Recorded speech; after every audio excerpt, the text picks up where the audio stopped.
Hi everyone, it's Roger and James here from the What's on Disney Plus Club bonus podcast. So in this episode, we're going to be talking about the classic 101 Dalmatians, the animated movie that came out years and years ago, way back, I think it's like in the 50s, it was the 60s, wasn't it? This one was recommended through one of our Patreon supporters, so big thanks to everybody over at Patreon for supporting this one. And if you are a Patreon supporter, you also get access to these episodes about a week or so earlier than everybody else as a little bonus.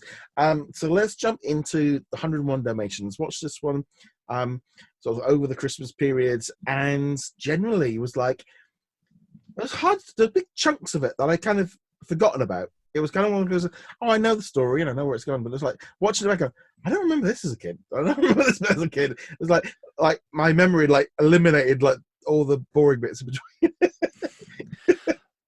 Or the specific details within it. Like I don't remember Hasper and Joris watching TV and commenting on the TV while the puppies are just kind of wandering around. I can vaguely remember it, but after I watched it, I was like, "Oh yeah, okay."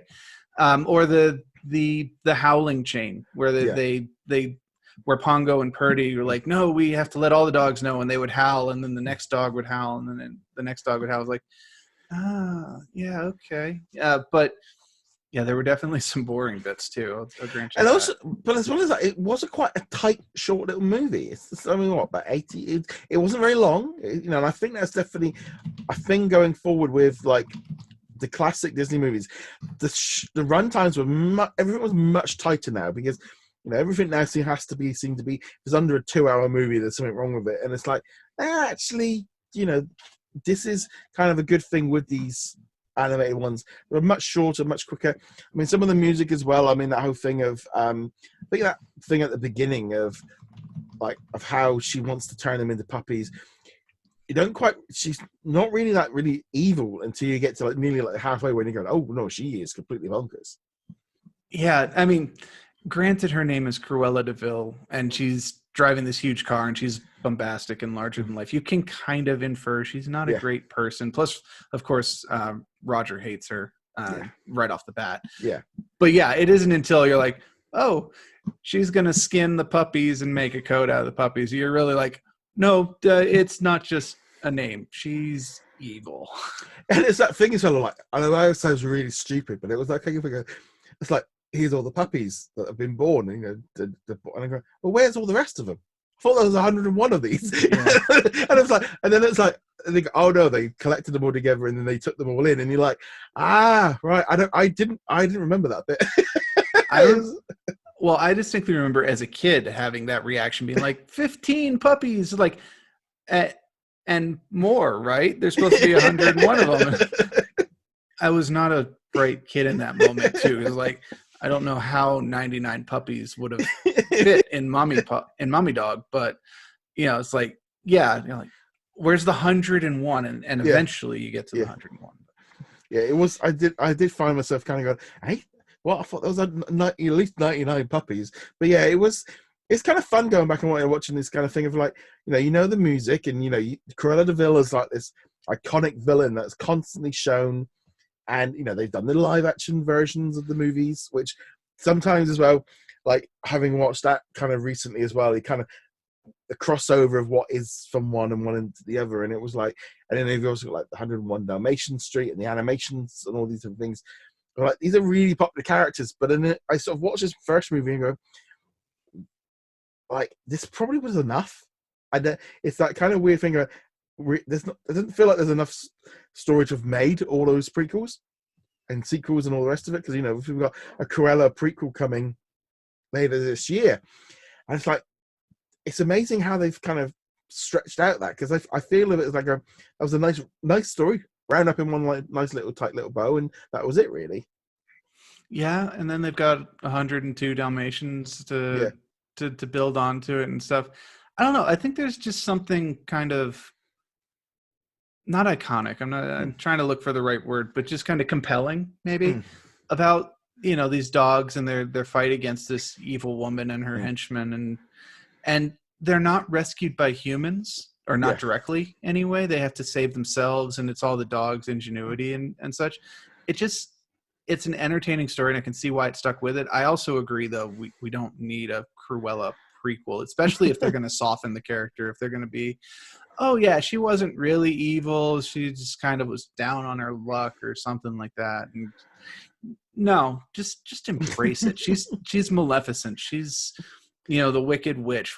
She's just always been evil. You don't need to give every evil character a gray backstory. It is that thing as well, because it's like, you like mentioned like Maleficent and stuff there, and I kind of look at like Cruella, and I mean they've tried softening her with the movies as well. I'm just like, she's essentially just an egotistical boss that likes having her own way and just thinks a fur coat is really cool and fashionable and doesn't really care how she gets it.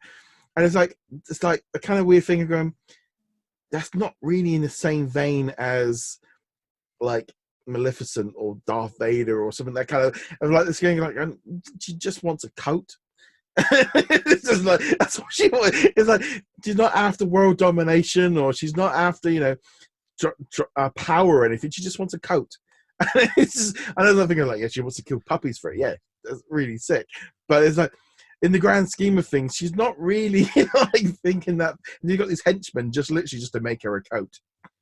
Yeah, but at the same time, there's this thing about cats and dogs. We have this thing within us, or most of us do, where you can't kill dogs in movies. There's an entire website dedicated to I think it's like called "Don't Kill the Dog" or something, where it's like, is there a dog that dies in this movie? And the answer is mostly no, but every once in a while you get a movie like John Wick, the first one, and it's like, oh yeah, dog dies. And people will not watch the movie because like, I can handle John Wick killing 50 bajillion henchmen, but that dog, no, that you leave that dog alone.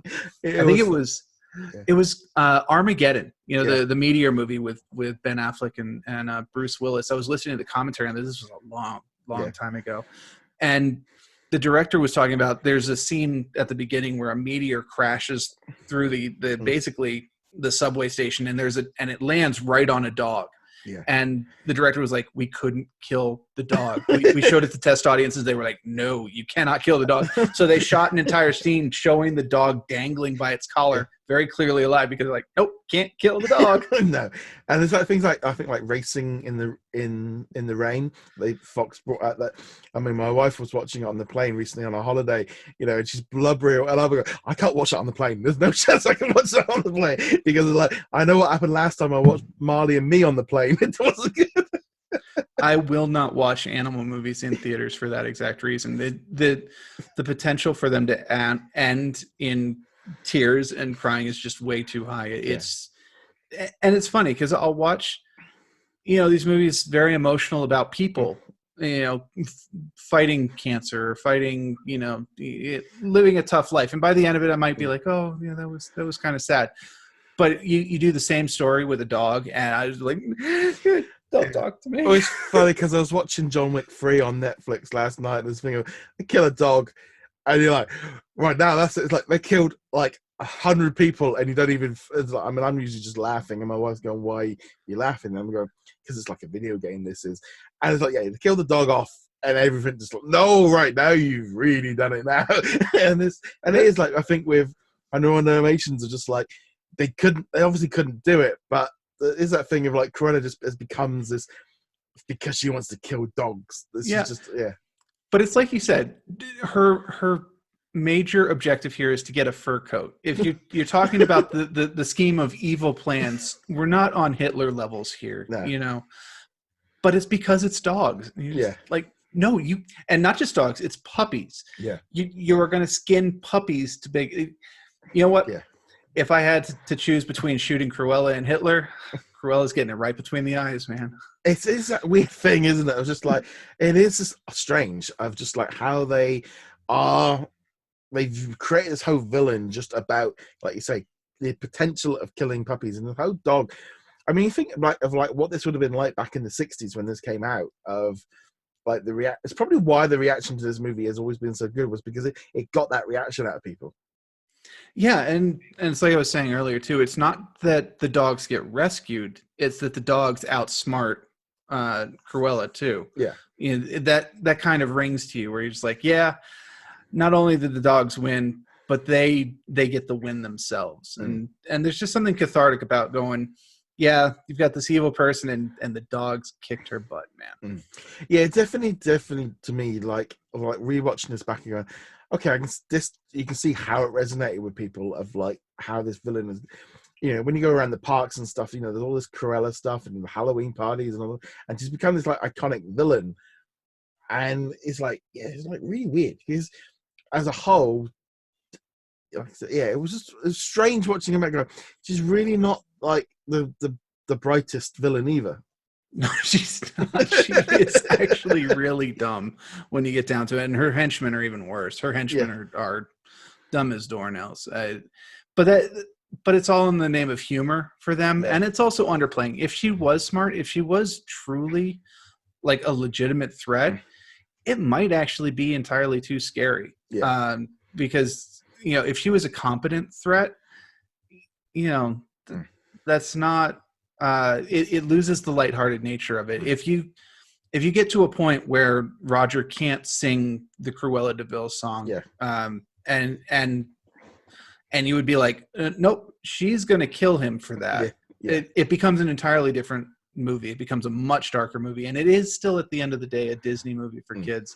So I'm glad they went with the kind of more incompetent stupidity and just played it for laughs, because this could have gotten dark very fast. I still like the fact that like when she just walks into the house and goes, "Oh, the puppies, yes, I'll buy them, give them to me," and he's like, "No, not so. No, I am having them. You don't. I always get what I want." That kind of like I get what I want kind of thing of, and it's just essentially like, you know, firing the woman on the spot because she couldn't buy the puppies, and you know that thing like, and you think like, you know, now like what 60 years later of kind of that thing of like how bosses and stuff are still viewed that way of like, you know, the big chief of must get what he wants, otherwise you're fired kind of thing. And that still holds true all these years later.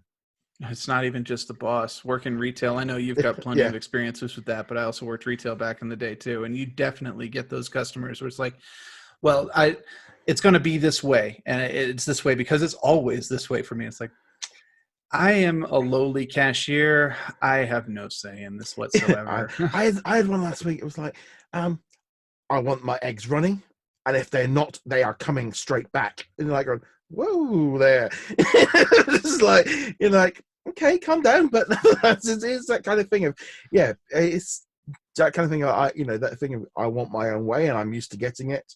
And yeah, you see that right from the word go in this movie. Yeah. I think that's what makes her so compelling. It's not just that she's going to kill puppies. I think most people can relate to that, can go, I know this person. I mean, she's obviously a caricature. She's obviously, completely over the top, but you can still go, I have encountered this person before. They're narcissists. They don't understand how the world works outside of themselves, and they don't understand how evil they are. No. And it's just eminently relatable. I also like the fact of how the dogs like kind of get the humans together to try and so they can get together. I was like, pull them into the water and all the rest of it, and just trying to get them attention to get. And it was like fun seeing it from the other side of just like the dogs kind of trying desperately, just trying to get these humans together. We'll just put them together and they'll be all right. Just so I can see the girl kind of thing. It's just a fun movie, honestly. I can see why it's still a classic. I obviously watched it plenty of times as a kid, and it was fun watching it again as an adult. It was a lot of fun. But let us know in the comments below what you think. Second. Oh, you got one more thing. 1 second. This isn't actually about the movie. I want to mention this about Disney Plus specifically. And this might be a stateside only thing, but just in case. If you search for it by the number 101 Dalmatians, you will not find it. You'll find the live action movie. Yeah. And I think I found something else. You have to type the number out, 101 Dalmatians. That's how you search for it. It's really stupid. Disney needs to fix that. But if you're looking for it and you can't find it, that's why. Yeah, it's just strange. I think because I tend to use the A to Z. I tend to go into movies, and I go into A to Z, and then I go through them more often than not. But yeah, you'd be kind of, but as you said, there's a lot of people. It's not on there. Yeah, one. You have to type 1 rather than 101. You'll get the live action version. But nevertheless, let us know in the comments below what you guys think of 101 Dalmatians. Love to hear your thoughts on this classic movie. As I said, make sure you do check us out over at Patreon as well. And also, we also are going to be running this on the Facebook group as well and getting your feedback. So we're going to be kind of integrating this with the Facebook group as well, with the What's on Disney Plus Club, and kind of getting everything integrated all together this year. So we get your feedback, and so on the next videos and stuff, we can integrate your thoughts on that in advance. So the next one is going to be Tall Tale. A movie I've never seen, never heard of, but it was picked by the Facebook group that's what they wanted to talk about. So that will be our next video. Yeah, just kind of the whole thing, and we're going to merge them all in together and kind of do some random movies and do this at least once a month, maybe even twice a month if we've got time, etc. But nevertheless, we shall see you guys in the video later.